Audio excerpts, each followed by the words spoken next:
बिहार विधानसभा चुनाव से पहले बिहार की राजनीति में हलचल तेज हो गई है। हाल ही में शहाबुद्दीन के बेटे ओसामा का राष्ट्रीय जनता दल आरजेडी में शामिल होना एक बड़ा घटनाक्रम बन गया है।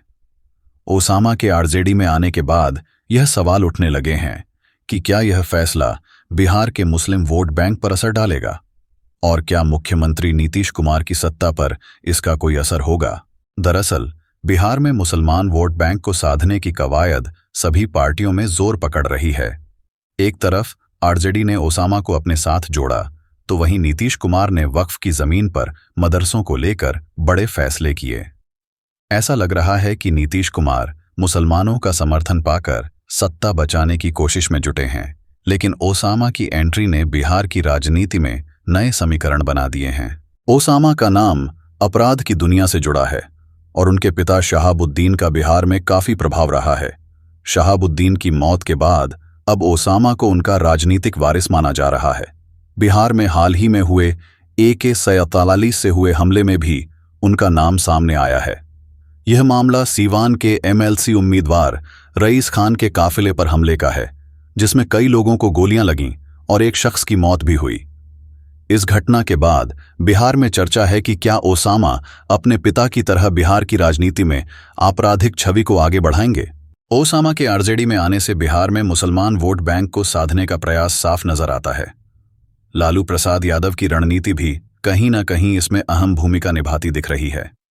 लालू यादव की कोशिश यही है कि मुस्लिम और यादव वोट बैंक को मजबूत कर आरजेडी को विधानसभा चुनावों में बढ़त दिलाई जाए।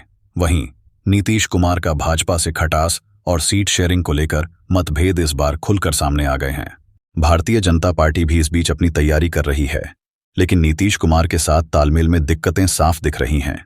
खासकर सीट शेयरिंग को लेकर उनकी नाराजगी झलक रही है।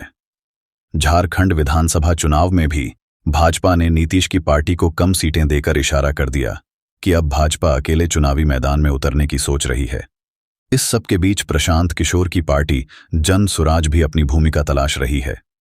प्रशांत किशोर ने चुनावी तस्वीर बदलने की बात तो कही है, लेकिन देखना यह है कि क्या वो वोट बैंक को तोड़ पाएंगे।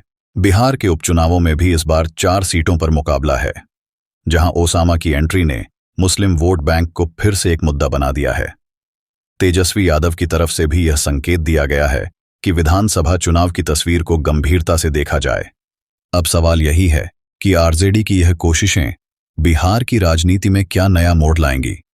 अगर नीतीश कुमार की सत्ता पर इस समीकरण का असर हुआ तो इसका असर दिल्ली तक जा सकता है।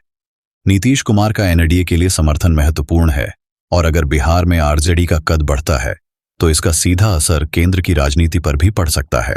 देश और दुनिया की तमाम ताजा खबरों के लिए बने रहें लाइव अपडेट सोशल मीडिया पर फॉलो